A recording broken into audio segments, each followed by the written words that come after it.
The Masai Mara Reserve in Kenya, one of the world's greatest theaters for wildlife, with its ever-present actors, herbivores continuously on the move and stalking carnivores. This image of the African savanna immediately springs to mind. However, the following scenes will show that the lives of animals in the savanna cannot be summed up simply by the alternative, eat or avoid being eaten.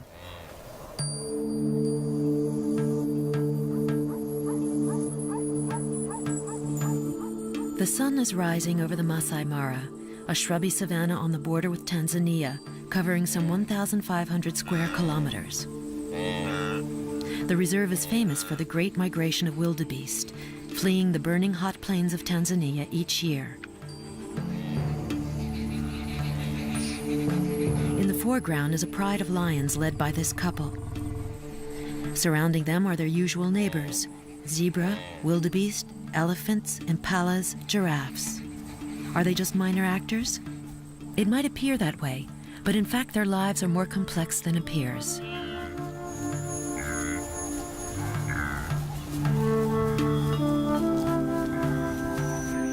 The mating of our stage animals, our actors, is in itself a play in several parts. The male lion has everything to boast about: a magnificent mane, a royal demeanor, and doe eyes to woo his partner. But she plays hard to get. That's her role. For the moment, the role of the male is to follow her, like her shadow.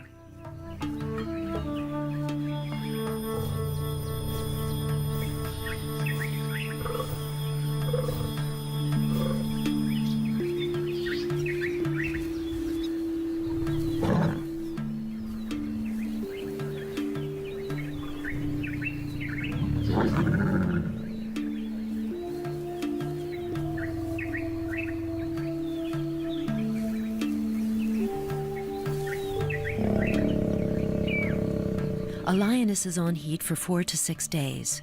The prelude to mating lasts at least 24 hours. A cautious approach, a constant but discreet presence. Until she consents, the male has to display heroic patience.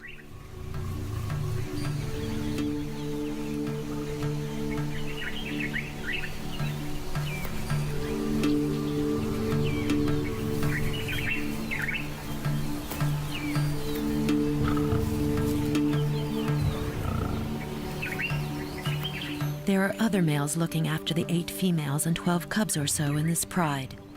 However, only one male can aspire to mate with the lionesses. It's the dominant male, reduced for a few days to the state of a bashful lover.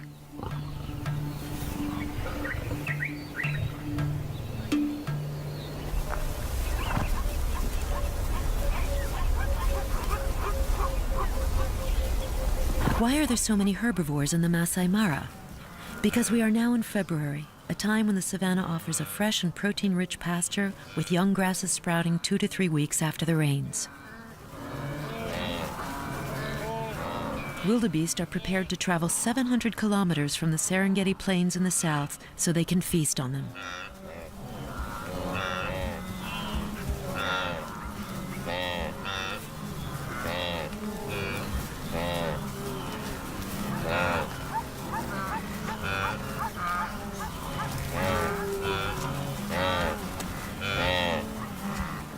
Zebra also migrate along the same route on good terms with the wildebeest.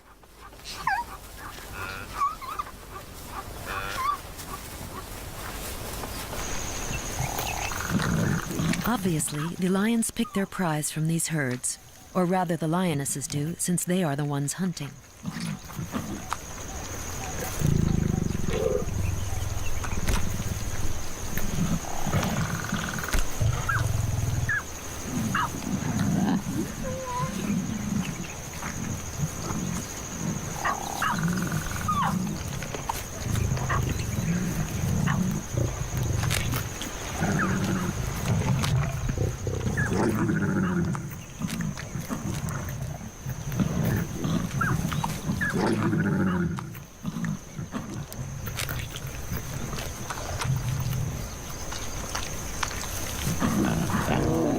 There is no precedence among lionesses at their dinner table.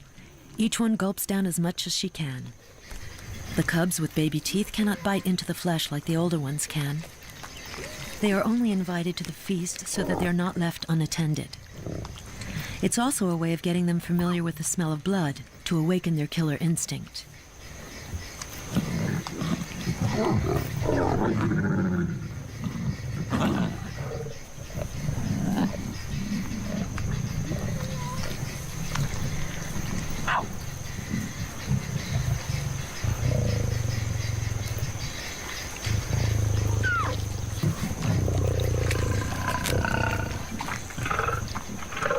This female is the most experienced of the pride.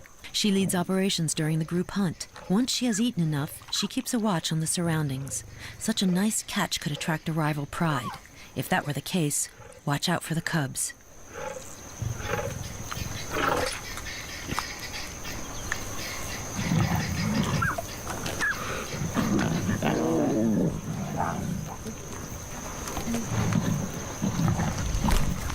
The adult females require about 5 kilograms of meat per day. The males, 7 kilograms. The cubs live off their mother's milk for the first 3 months. Afterwards, they'll have a mixed diet, a little bit of meat in addition to the milk. Complete weaning occurs around 6 months.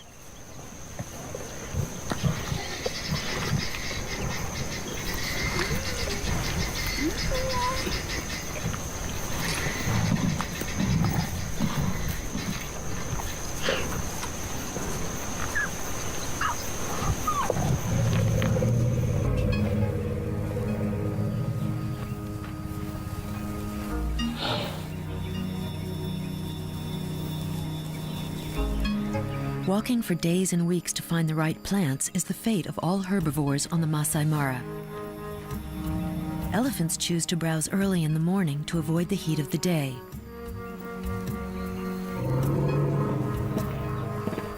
How boring for teenagers to walk for miles when playing is much more fun.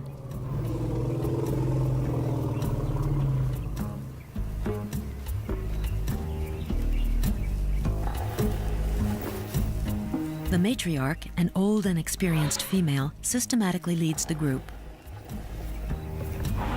She has a good memory and knows by heart the tracks leading to the most plentiful sites full of food. Every now and then, she tolerates a break. She knows the youngsters need to play fight to practice for real-life battles they'll have as adults. But when she decides it's time to leave, everyone goes. Well, nearly everyone. Except for this calf. He couldn't wake up from his nap, so he had to be prodded a bit.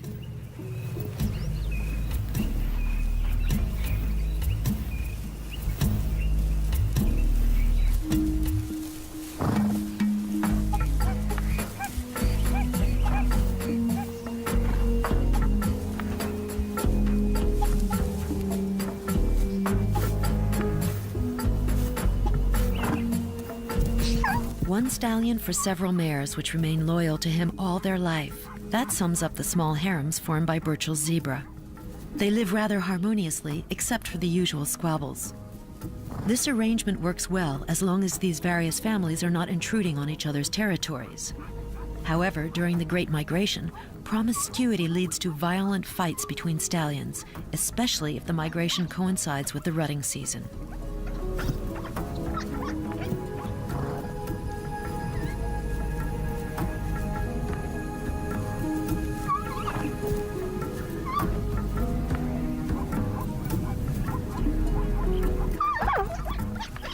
Foals practice these equestrian wrestles from a young age.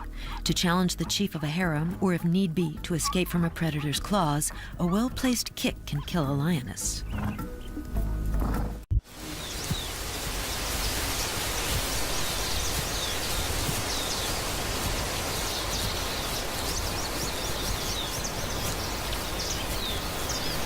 With a head at more than 5 meters off the ground, it's easy to spot dangerous predators. It's one of the advantages of this unusual morphology. Another advantage is being able to browse the leaves at the top of trees like no other herbivore can.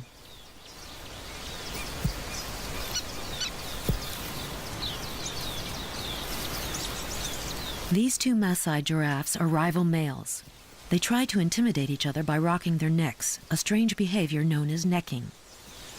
As neither wants to give in, it will end up in blows.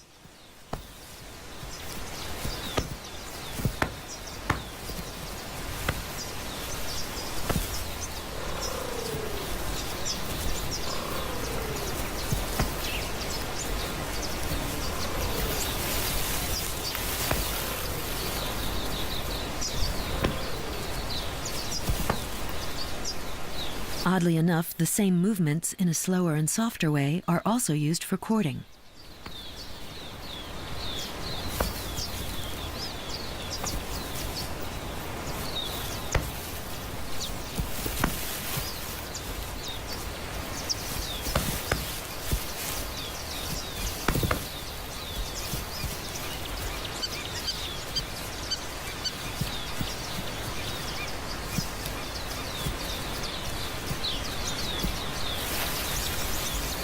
The Maasai giraffes live in small groups headed by a single male. The purpose of these duels, however violent they may be, is not to injure the rival, but to establish who is the strongest, which one, when the time comes, will take over as the head bull.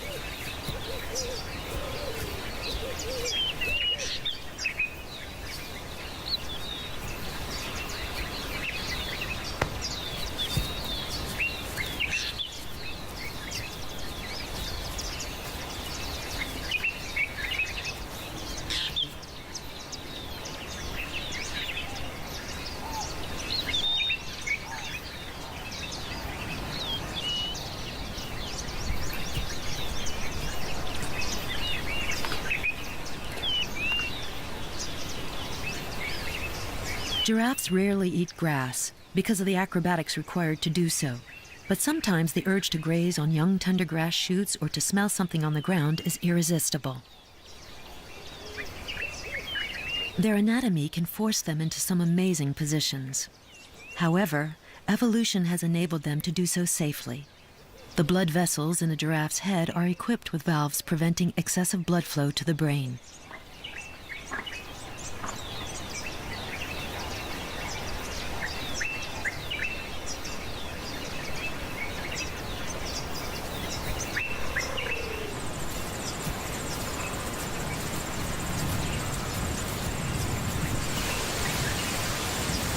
Throughout the day, groups of 30 to 40 females and calves travel in search of food.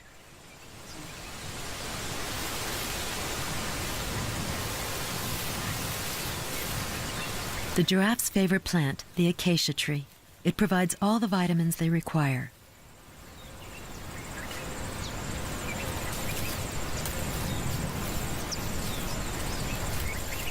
The acacia is full of spines, but they don't care. Their mouth is totally impervious to thorns, and their tongue flexible enough to grasp the leaves without being scratched.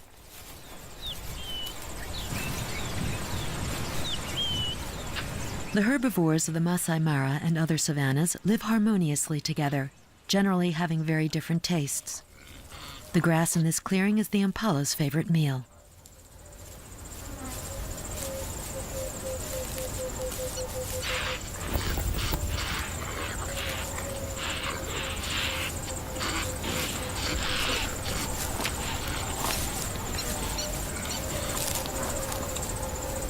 The nicely ringed horns are the pride of the males and have the power of seduction which the females cannot resist.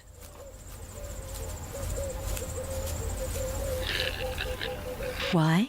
Because the size of the horns is a reflection of the male's virility, and the ladies only want the best partner for procreation.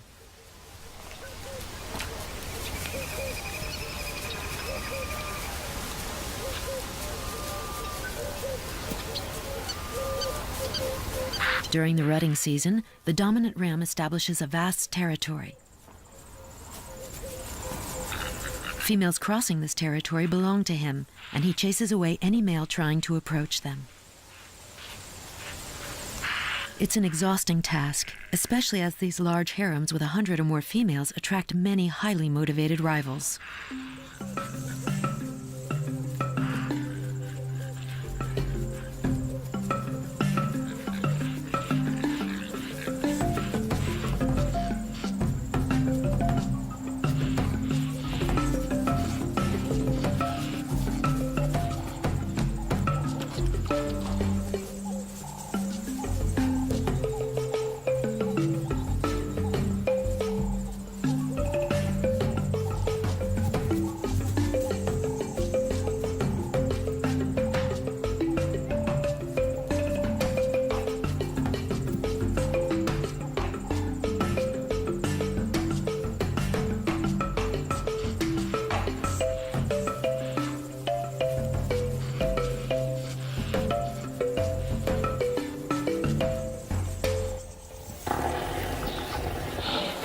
The day is getting hotter.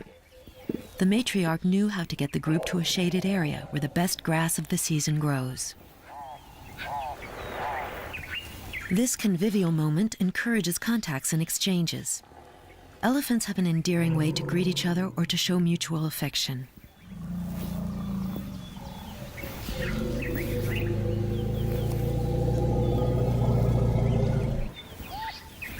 The trunk is such an extraordinary tool.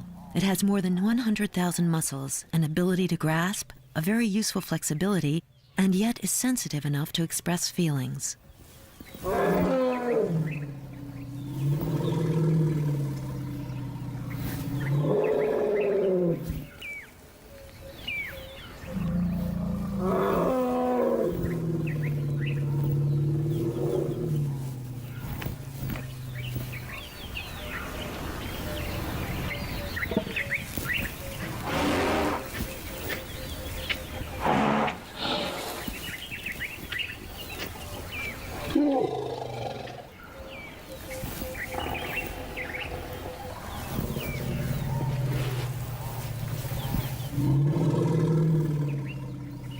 During these breaks, the calves are constantly watched over.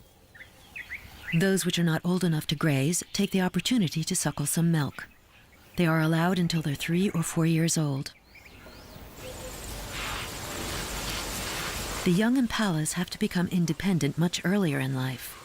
Fawns are only breastfed for 5 months. Afterwards, they have to graze like an adult. Moreover, they have to keep up with the moving herd. However, to establish their own territory, the young males will wait until they're 4 years old. This period is spent within the herd. Sometimes it's hard to hold back.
The matriarch's daughter has just given birth.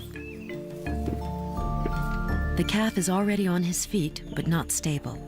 And for quite a while, the mother and the other female assisting her will encourage the baby to stand up and start suckling.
Come on, this is no time to give up. The newly born has to find his mother's teats as quickly as possible. Otherwise, he will perish.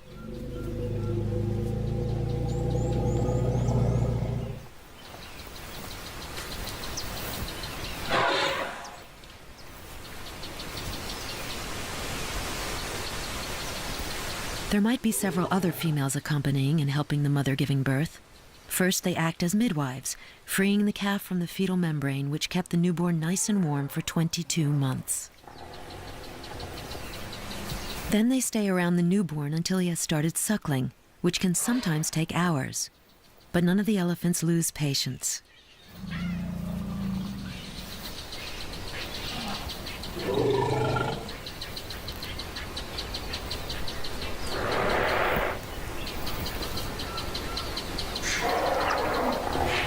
He's done it.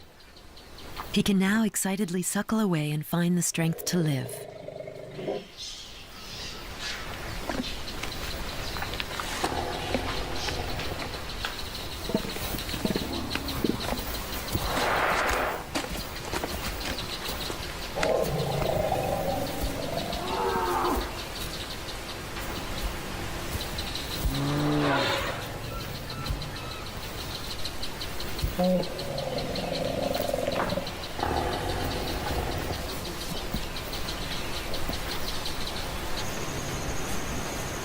The eldest female instinctively takes charge in maintaining and passing on the collective memory of the family.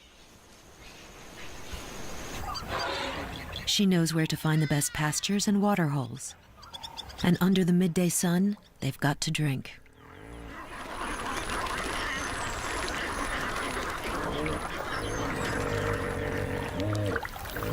These 3 sleepy hippos are not going to prevent them from quenching their thirst.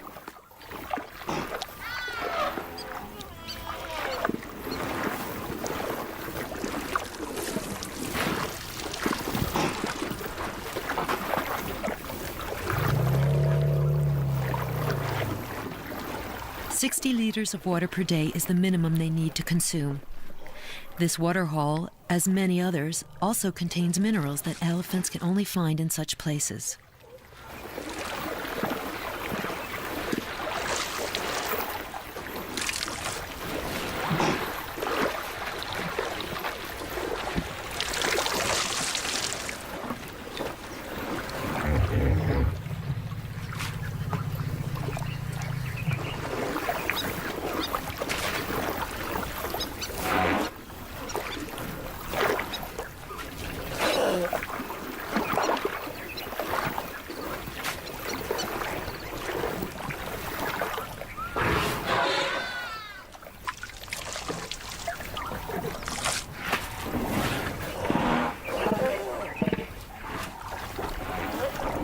Water holes are not only places to drink, but also meeting points where solitary bulls can renew contact with the herd and maybe mate with females.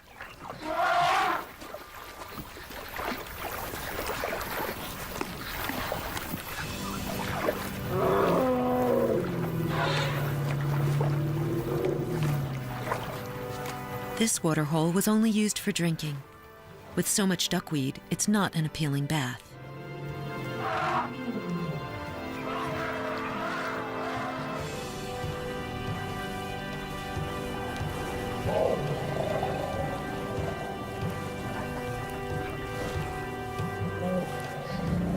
Bathing is crucial to get rid of the lice that dig themselves into the creases of the skin.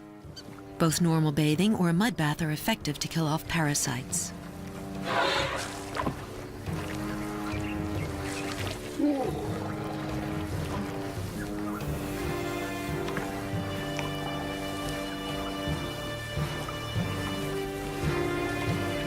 The mud here is not deep enough to wallow in. Never mind, a mud shower is better than nothing.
Spraying dust is another technique to get rid of the pests.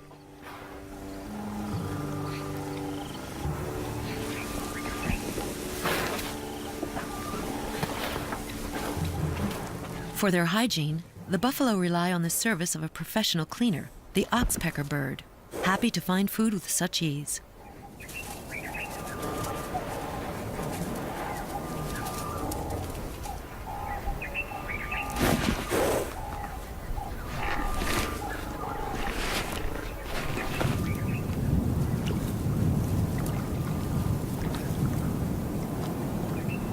A guard in a strange uniform. The Senegal jabiru, a cousin of the stork.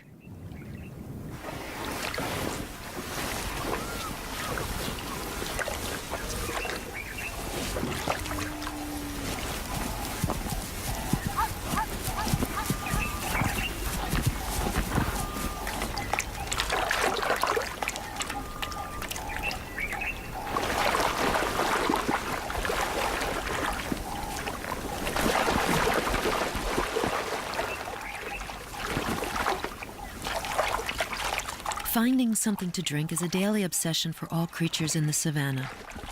A male zebra has more chance of attracting females if he chooses an area near a water hole. However, the very fact that it attracts so many animals makes a water hole both a source of life and death. As often, the predators are lurking nearby.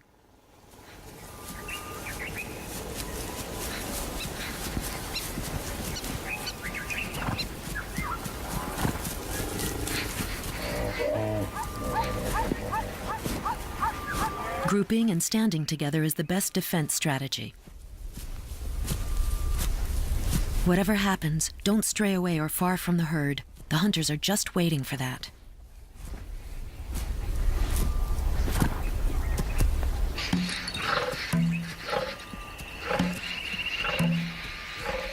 For once, the zebras panicked for nothing. The lions were just coming to drink. However, the zebra struggling in the mud close by is now at their mercy.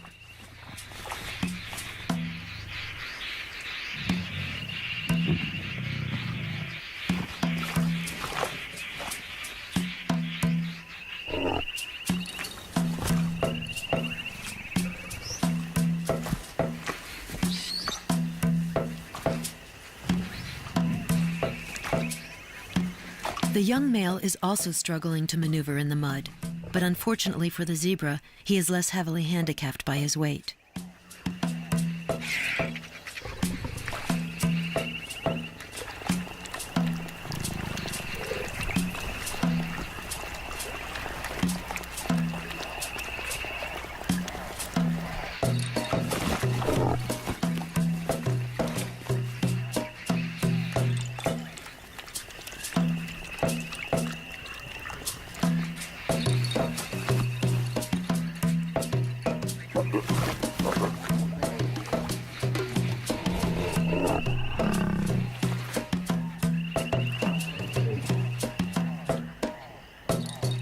He could do with some help for the final kill, but the others seem reluctant to descend into the quagmire.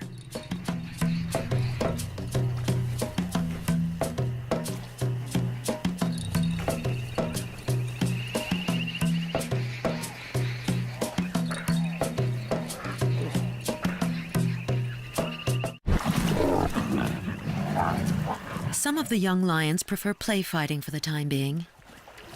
They don't have much time left for carefree activities. When they reach 3, they will be expelled from the group, forced to fend for themselves and find elsewhere their own group of females.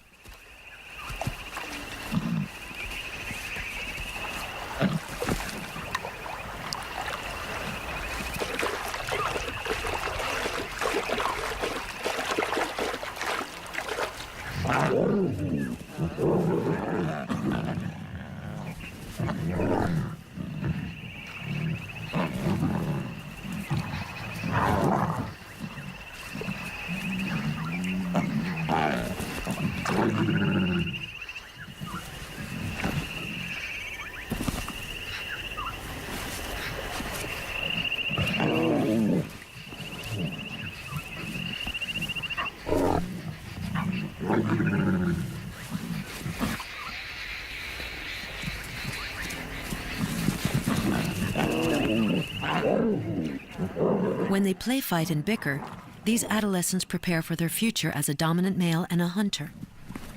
This play fighting develops their physical strength and responsiveness.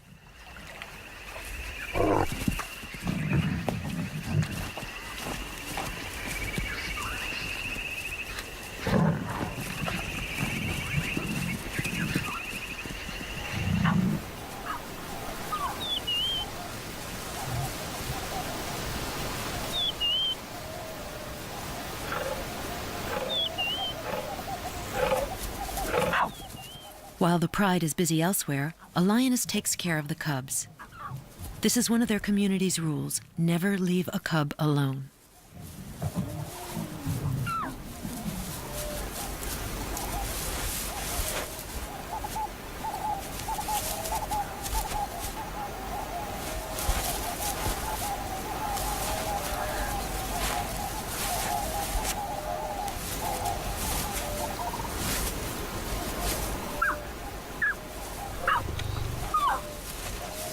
Usually, the lionesses have 3 or 4 cubs in each litter and spend as much time as possible with them until their second year.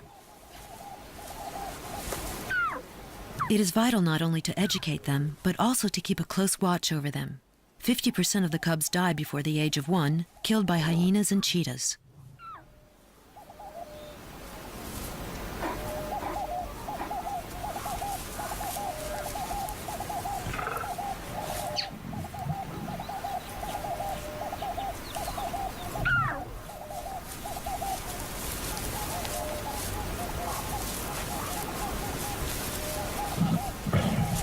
Whether her own or not, a lioness will breastfeed a cub. Each female in the pride is both mother, nanny, and godmother.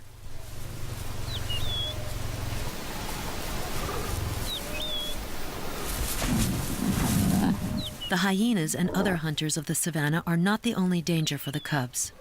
Other lions may be a threat. The young bachelor males wandering in search of a pride to take over are sometimes hungry and aggressive, and therefore dangerous.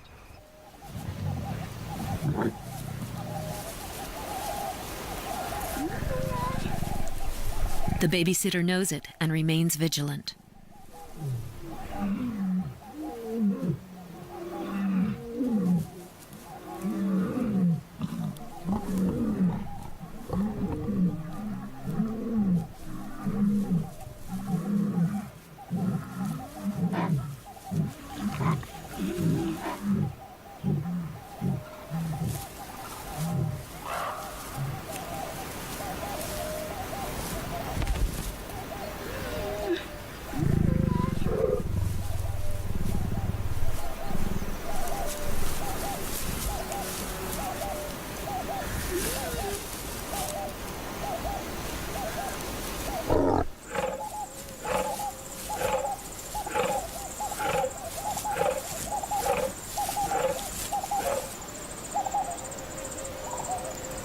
Even when he has already one or several partners, things are not easy for a male. Our lion is still trying to approach. However, he has made good progress and will hopefully shortly succeed.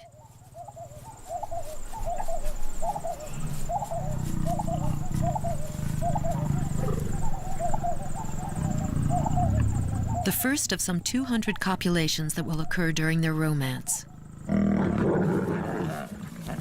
From now on, there will be one every 15 minutes or so.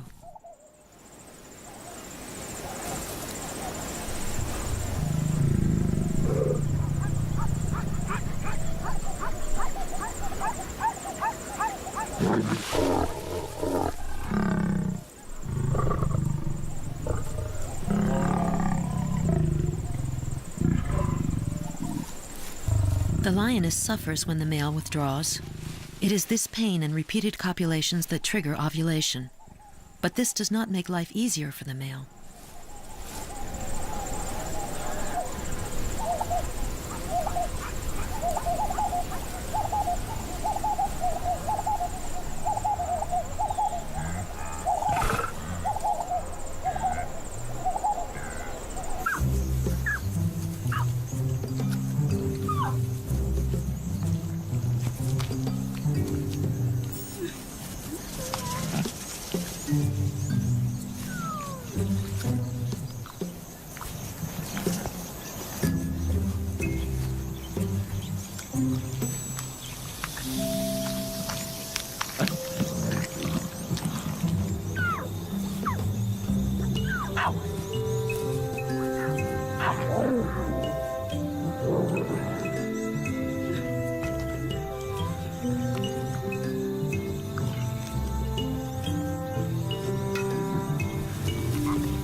Around a prey, lionesses don't have as much patience as during the long naps when it's too hot even to move.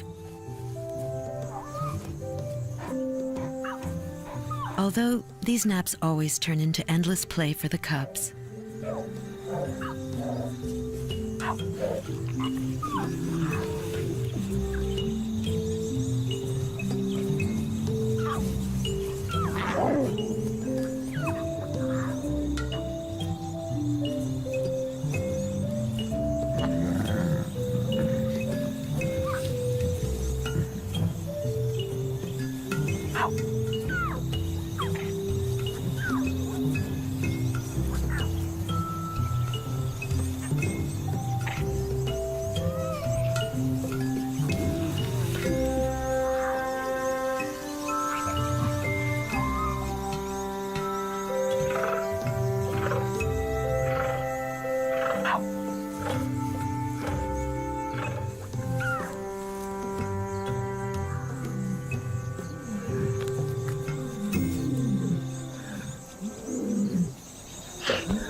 At this young age, playing is not just about having fun.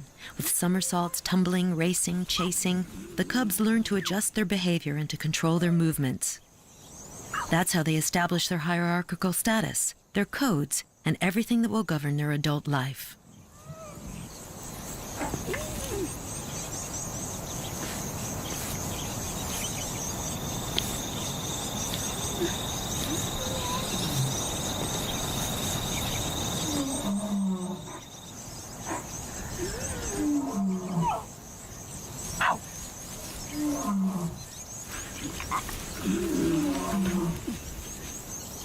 The dominant male is conspicuous by his absence in these family pictures.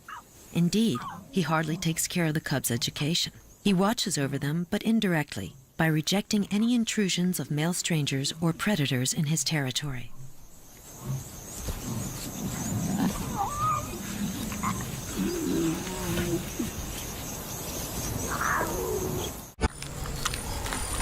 A leftover carcass. A wildebeest already half devoured by a group of lions. The scavengers of the savannah take their seat. Once abandoned, a carcass is free to be devoured by any animal. The jackals have no more rights over it than the marabous.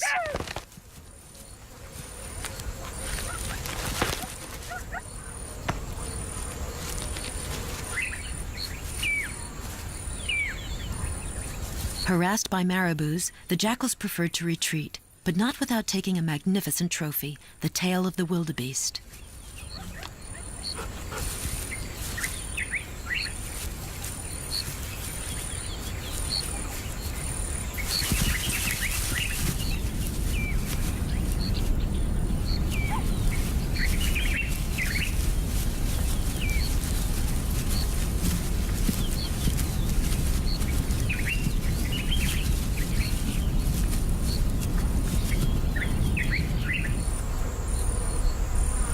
One of them eventually has some regrets.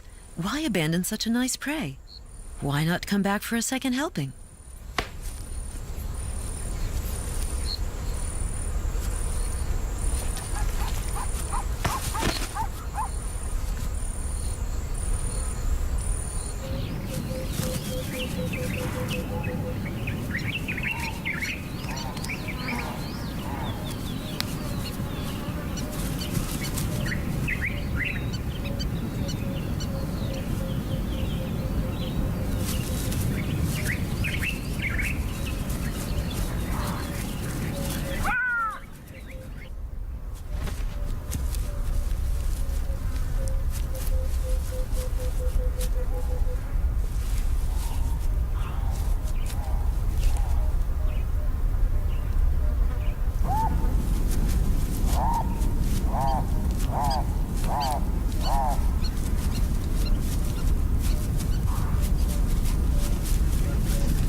It's all very well to play, but it doesn't fill up the stomach.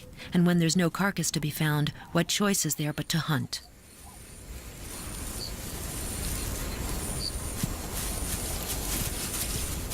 Topi, like the wildebeest, know how to use their horns and hooves when it comes to defending their young.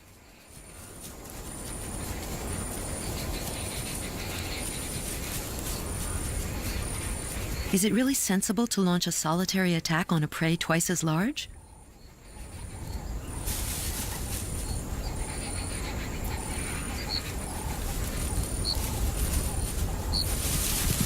It's clear more hunters should be involved, but where are the reinforcements?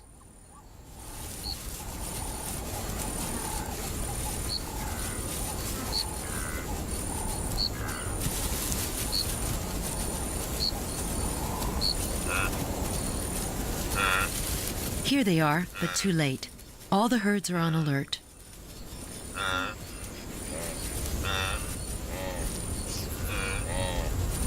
The three companions have known better days. They'll have to wait a bit longer before they can eat.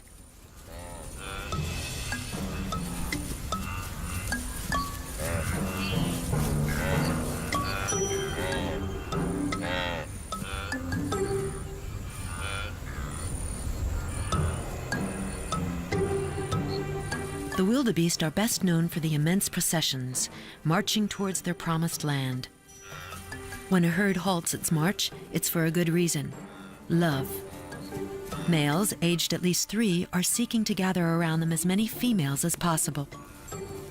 For this, they make great mad dashes and play fights, just to attract attention.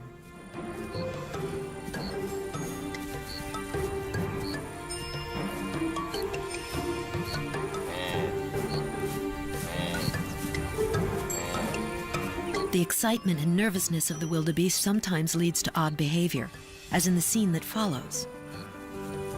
A baby, only a few hours old, is bullied by several adults.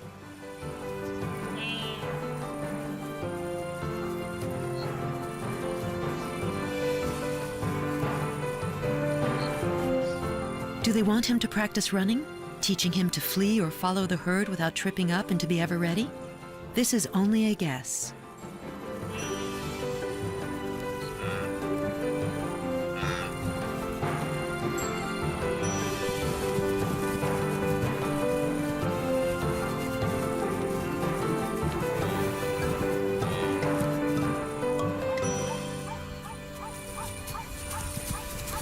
Instinctively, the little wildebeest follows his mother like her shadow.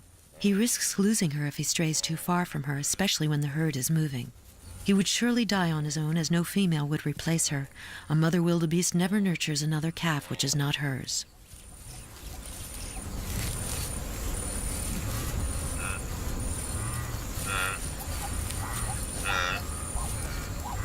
The wildebeest calf is the earliest to walk of all the herbivores. He has to be ready to embark without delay in this nomadic life. Only 10 minutes after birth, he's standing up and able to walk. Then he just tags along with the great collective movement, covering tens of thousands of kilometers per year, providing he overcomes the hazards.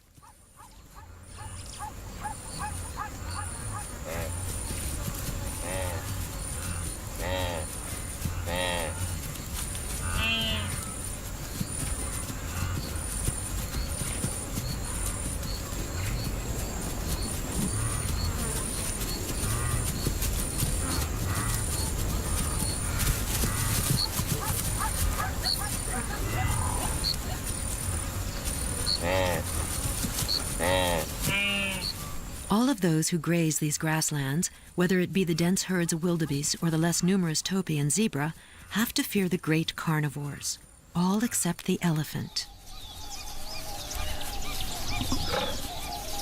Our pride regularly taps into this abundance of prey, always aiming for the most vulnerable: babies, the elderly, and the infirm.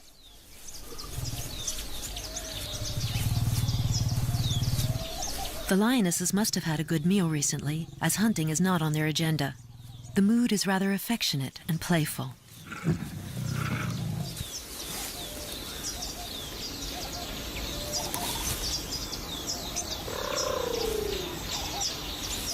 As they live quite old and spend a lot of time together looking after the youngsters, emotional relationships are essential to the lionesses. This is displayed through physical contact. With such strong ties in the pride, the lionesses may work together in rebuffing unwelcome males.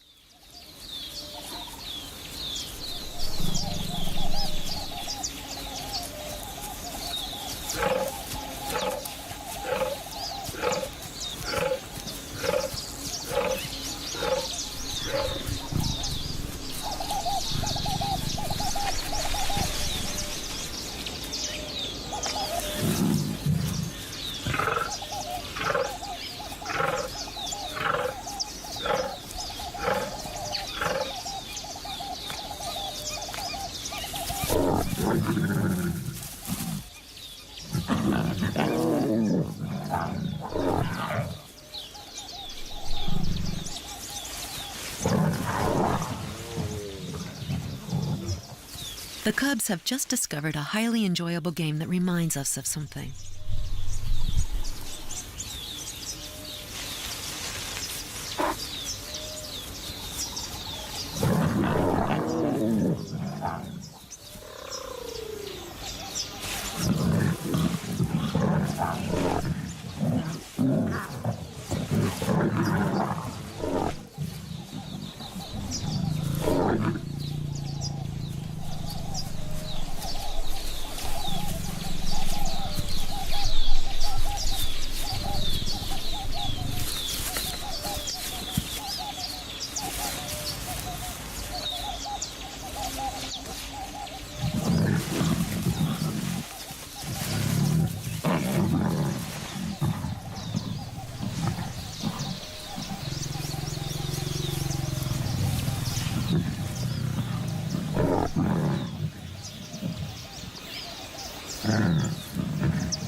Third act in the love story of our two heroes.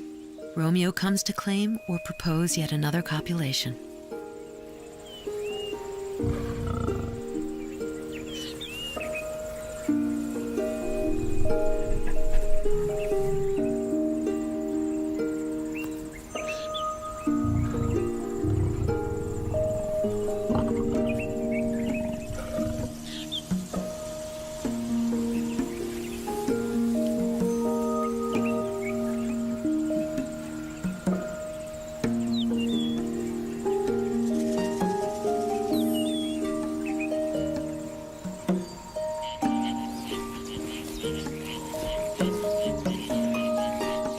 The sun is going down.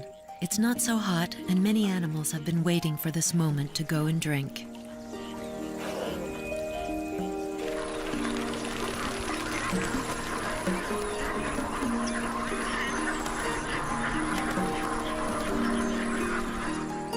Around the lion's waterhole, everything seems to be slowing down, as if the fatigue of the day was felt by all of the animals. On this side of the waterhole, it is complete rest. Some understandably have succumbed to exhaustion.